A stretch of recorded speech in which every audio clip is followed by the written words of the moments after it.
What would you say is the best franchise in gaming? Or at the very least, what is your favorite? I'd say there are some pretty good arguments out there for franchises like Mario, Pokemon, or Zelda from Nintendo, Mass Effect, Halo, or Fallout, and of course, the GOAT, FIFA. Okay, no, I can't even say that one with a straight face. Definitely not FIFA, but I do think there is one franchise that has been integral to so many childhoods dating all the way back to 1987, and that franchise is Final Fantasy. Now, whilst this may be one of the most well-loved franchises of all time, I have a confession to make. I've never played a Final Fantasy game really at all growing up, and I just never really got into it. I think maybe my dad might have played Final Fantasy VII on release, but I would have been 2 years old, so I have little to no recollection of it whatsoever. So when a great friend of mine advised that I give the Final Fantasy VII Remake a go, I was a little conflicted. I had no love for the franchise, and I wasn't sure it was something that I would typically enjoy, but boy am I so glad that I took that leap of faith and bit the bullet. My name is BigWynter, and today I'll be taking a look at the Final Fantasy VII Remake to see if it is worth playing in 2025, and if it's any good for somebody who is not a Final Fantasy fan, and hopefully by the end of the video, you'll be able to answer that question for yourself. As per usual on the channel, I will be breaking things down into three main categories, which are graphics, visuals, and performance, combat and mechanics, and finally we'll take a look at that story and world building. And of course, while I am reviewing this game based on my experience as somebody with no experience in Final Fantasy,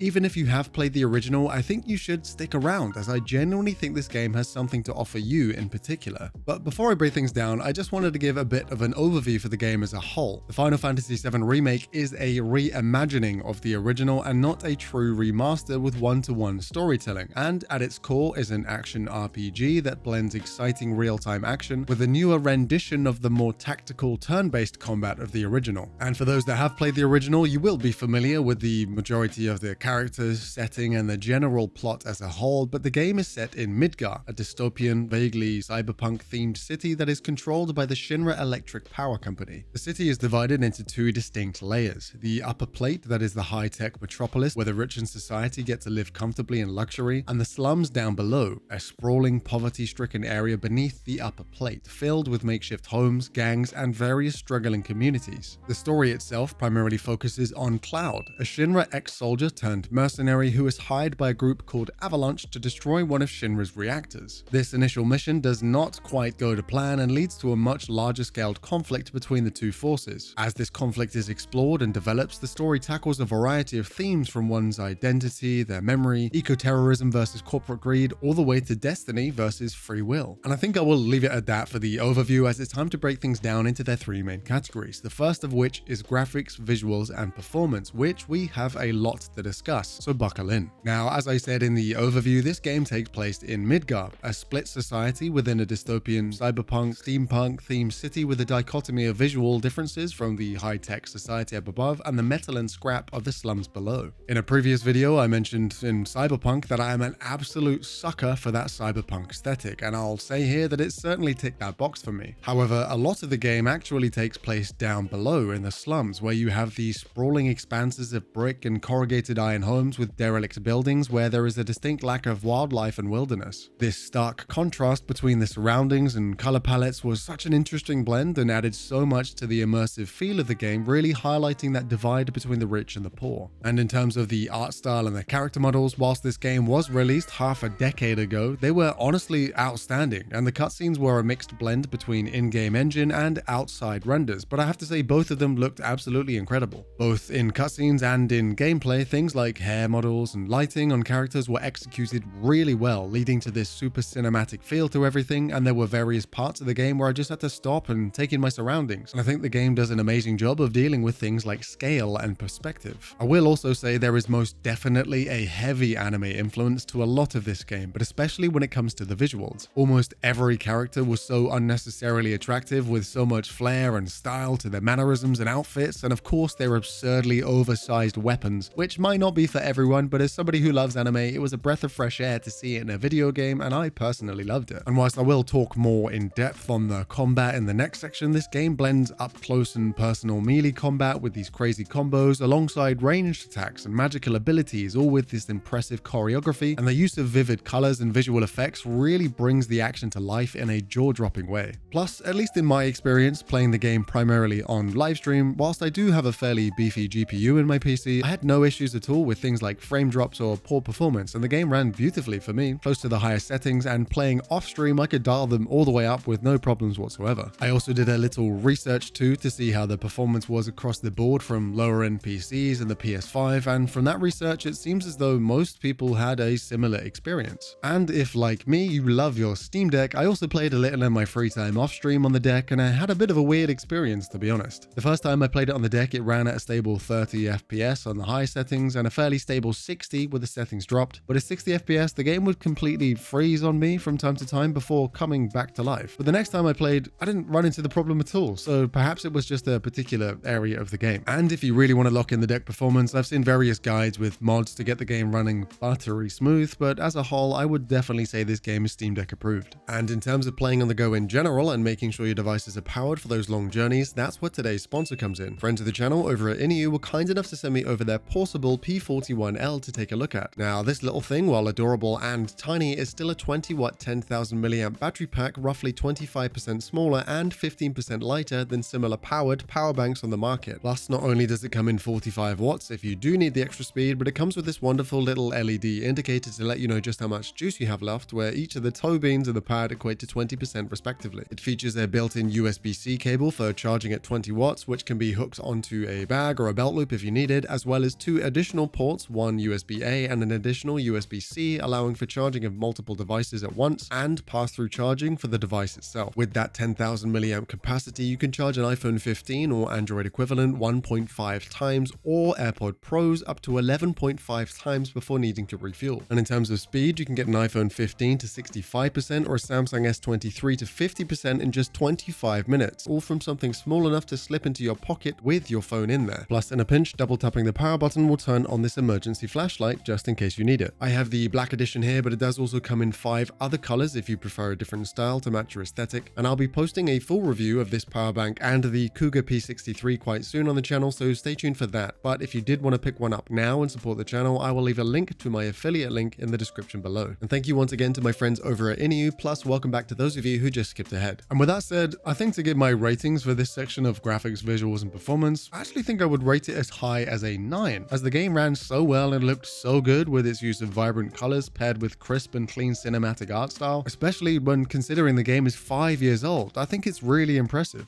But next, let's move on to our second section of combat and mechanics, where I have a ton of things to say, and honestly again, they are primarily good, but there is a lot here. Firstly though, I just want to set out what this section aims to encompass before looking at the specifics. As an action RPG, the game has a huge focus on the story and narrative of course, but the combat plays a massive role in how the game functions and progresses. So here we will look at things like the combat itself in terms of the characters, party system, enemies and their abilities, the materia system, the level design, as well as the menu and UI system. But first, let's start with the juicy parts, the combat itself. In the original, combat was done as a party, which played out in a turn-based system where you would tactically select your abilities and attack, and they would play out in an initiative order. But in the remake, by default, it is done very differently, while still paying homage to the original. The biggest difference is the real-time combat system, where much like newer titles such as God of War or Wukong, you play as your character, attacking, blocking, and dodging manually, reacting to things as they happen. Every time you score a hit, you build your ATB gauge, and once you fill one of the ATB bars, you can slow time to tactically select an ability, much like the original game. Without spoiling too much, there are various party members with varying skills and abilities, and you are able to swap to control any one of them at any time. So if a party member has a combat style that you like, you can primarily use them in real time and have the others be AI controlled to back you up, pausing time when they fill their ATB gauge to use their abilities when you need them. And I know this might sound really complicated to someone who has never played before, and to that I say, honestly, completely fair enough. I felt the exact same way when I started, as although the tutorial was in-depth and walked you through the combat system step by step, it is still a lot of information to take in and process. Plus, as someone who's recently played a lot of Souls games, most recently Dark Souls 3, I kept expecting the dodge and attack system to work like a Souls-like, which it 100% does not. I actually found the combat so hard to wrap my head around with to begin with, but honestly, the more that I played, the more intuitive it began to feel, and I found myself really enjoying the combat system, as there is a huge focus on figuring out what certain enemies are weak to, whilst learning and avoiding their varied attack patterns and abilities, which added this additional layer of tactical warfare rather than just mindless hack and slashing, which I really appreciated. The enemies enemies you faced during the game were plenty varied in both design and their attack patterns, and they ramped up in difficulty and complexity as the game went on, and for fans of the original, there were many returning enemies to tackle, but now in glorious 4K. The basic attacks, combos, abilities, and special attacks all had so much weight and cinematic quality to them all. A lot of the fights felt like something straight out of an anime, which I absolutely loved, and the sheer amount of party combos you could pair and come up with were seemingly endless, which allowed you to settle into a combat and playstyle that was both effective and fun to use. Now, without going into too much detail on the story, each party member has their own strengths and weaknesses. One has balanced sword play and magic, one throws straight hands, another is a tanky ranged combatant, and the last has a powerful set of magical attacks and combos. So I would say at least one of them will have an active playstyle that you like the most and you can focus on, whilst the others back you up. Additionally, the combat has a large focus on the stagger mechanic and the limit break mechanics. Some attacks simply do damage and some deal less damage but do more pressure and stagger. Once pressure is pushed and the stagger meter is filled, the enemy becomes incapacitated, meaning they can't fight back for a short time, and they take additional damage. And the more damage you take during a battle and the more stagger you do, you fill up your limit gauge, which is essentially an ultimate attack or ability that can turn the tide of battle. And whilst I loved this combat system after a somewhat steep learning curve, the game does actually give you the option to use the classic mode, where AI controls all of the basic real-time mechanics, leaving you to focus solely on the ATB gauge and the tactical side of battle, which I thought was a really nice added touch and may sit better with the fans of the original. And I just wanted to mention here before I talk about the materia system, for your first playthrough of the game, you have the option of easy and normal difficulty with the option of using standard combat system or AI controlled classic mode, whereas hard mode is locked until you complete the game for the first time, adding an additional challenge without the use of items, harder and tougher enemies, and more challenging ATB management. Like a silly goose, I usually play games on the hardest difficulty as I hate myself and I love the torment, so I was annoyed at first that hard mode was being kept from me. But in hindsight, it was a blessing, as to be honest, I actually think normal mode provides plenty of challenge and easily allows you to focus more on the story, which we will touch on a little later. Now onto the materia and the upgrade system before I talk a little more about the UI experience in general. Avoiding major spoilers, materia is essentially condensed Marco, and for all intensive purposes, they're magical orbs that provide your characters with various abilities, from elemental magic, healing, various buffs, to brand new abilities entirely. To get the benefit of these orbs, you slot them into your equipment and weapons that you have equipped to each character, and each character has a number of different weapons that you can upgrade to fit your playstyle as you progress through this story, allowing you a great deal of customization. Plus, if you do decide you want to change and try out new playstyles and weapons, you can reset your upgrades at any time for in-game currency. And in terms of level design, I actually have some mixed comments here, plus I'm about to say how many chapters the game has, so if you don't want to know, skip ahead like 10 seconds if you want, but the game has 18 chapters to it, and to be honest, within the first few, it feels quite restrictive and very railroady. Whilst there are a ton of nooks and crannies in every chapter which reward you for your exploration, the direction you have to go in a lot of the earlier chapters is very obvious and not particularly flexible. And whilst there are some more open world sections to the game as the chapters go on, many of the chapters lock you in until they are completed, meaning you have to keep going wherever the game wants you to. And whilst linear level design is not inherently bad, it did feel slightly unrefined, at least to begin with. I think I've just been spoilt for choice with open world games over the last few years, so at first this did feel a little jarring from a mechanical standpoint, but as I will discuss in the next section, this sentiment didn't really last very long. I will also say as the game goes on, you are able to revisit some previous areas to complete some of the many side quests, as a fast travel mechanic does present itself, but my advice would just be to complete all the side quests before you move to the next area or chapter, as most of them are either fun or interesting except for this one side quest, and if you have played this game before, you know exactly what I'm talking about. And finally, here in this section on the UI, I actually really liked the way that it looked and played in game. I very rarely found myself flubbing around the menus in a panic mid-fight, and whilst it is definitely very in-depth, which may be intimidating to some players, it allows for full control of item and ability usage in exactly the way that you want, which I was very thankful for. And really, my only real complaint from this section at all was the camera control would occasionally be so useless. If you were pinned up against the wall, for example, it would basically just lock in a way that you couldn't see what was happening and you'd be helpless getting your ass beat, but that was very few and far between. So to summarize this section of combat and mechanics, at first I think the sheer scope and depth of the system can be a little overwhelming, but with a little time and patience, it quickly becomes super fun, engaging, and pure cinema, making you feel like a total badass. The level design, which is primarily linear, can feel a little restricting at times, but as a whole, the challenges and the flow of gameplay are excellent and entertaining. So I think I would give this section a really solid 8.5 out of 10, as it was really excellent, but left left some room for polish and improvement around the initial intuitiveness and its linear level design. But let's put that behind us and move on to arguably the most important section of them all when it comes to any RPG. Let's take a look at the story and the world building, and oh my, do I have some things I gotta say here. And before I go on, I will of course be going into some spoilers here. Some are fairly light and some are much more in depth, so feel free to skip ahead to the time on screen if you just want to see my ratings for this section. But once more, to vaguely summarize things before I delve into some more of the specifics, the story is set in Midgar, a dystopian cyberpunk, steampunk-inspired city controlled by the Shinra Electric Power Company, a mega corporation that is exploiting the planet's life force, known as Mako Energy, for profit. During the game, you play primarily as Cloud Strife, a former Shinra soldier turned mercenary who has been hired by Avalanche to help destroy one of Shinra's Mako reactors. And without spoiling too much, at the beginning of the story, Cloud is just detached and only really in it for the money. But as he fights alongside the other party members, he becomes entangled in a much deeper conflict involving Shinra's shady secrets, culminating in an epic confrontation with a mysterious figure from his past. During this conflict, we see character development on all fronts, and we see various challenging themes on display, from the planet's rich lore, corporate greed versus eco-terrorism, eventually leading to a cinematic confrontation questioning fate and destiny itself. And whilst this is a vastly oversimplified rendition of the story, I think the game itself does a fantastic job of navigating the many varied plot points amazingly well. I'll leave it at that for the summary, so you can experience it in its full splendor yourself if you choose to pick it up. Now, usually I would say that I prefer a storyline in a world in which I, as the player, have a direct influence on the direction of the narrative. For example, in my most recent review on Fallout New Vegas, I talked about how your decisions have real-world consequences and implications, allowing each player's playthrough to be totally unique. Whereas here, the storytelling is a much more linear and fixed experience. There are a few dialogue options and choices you can make to personalize your experience, primarily in relation to things within the side quests, but the game only has one ending that all players share. And whilst I usually love the option and customization you get in games like Cyberpunk, I think the narrative and storytelling experience here is so rich and detailed, further developed by the use of super high quality cutscenes, that honestly, I don't mind at all that it was more linear. The impressive scale and beauty of the regions of Midgar through the chapters and the perfect execution of the art style wonderfully complements the detailed storytelling, really allowing you to get immersed and truly invested in the storyline as it plays out in front of you. I also mentioned earlier the heavy anime influence that can be seen in much of the game, and I think it is also especially true when it comes to the actual storytelling itself. In a lot of animes, I think the storytelling can be quite predictable, and someone's always kind of there to just save the day, almost a little childishly in a way. And while I definitely found this was the case in the Final Fantasy VII Remake, it never got really tiresome or boring at all, and honestly, I really loved it. In many games, the line between good and evil is really blurry, and many villains have relatable backstories and motives to them. But here, that divide was a lot more clear-cut, but in a surprisingly refreshing way. It was really nice to just play the hero, and the way NPCs would react with you really made you feel like you were the man. The storytelling through the use of cutscenes and outlandish fluid combat was always so over the top and unnecessarily cool, and I found it to be so fun. Characters would say and do the most ridiculous things with these over-the-top mannerisms, and I found myself audibly laughing out loud with a constant smile on my face for much of the game. And in that rest of the time, there were some really heavy topics related to the consequences and reality of your actions, and I think the highs and lows were balanced so well, really taking you, the player, on an emotional journey throughout. But to be honest, whilst I found the voice acting to be incredible throughout the game, really bringing characters to life, I could see how a lot of the quirky quips and the anime themes to things could be grating to some. At the start of the game, I could totally see how some of the party characters could be a little annoying, but to me, as the game progressed and their stories developed, I was thoroughly invested and loved having them along with me. And on that story developing, a point here directed at the OG fans and a slightly heavier spoiler, so skip ahead if you want to, but the way the story develops in front of you with the addition of a particular entity, it almost pays a direct homage to the original game's storyline and highlights some of the intentional differences and the points at which they happen, which I thought was really cool and a fun way of exploring a new narrative whilst respecting what the OGs went through. And one last thing here before I talk about a couple of gripes I had, goddamn were the people right.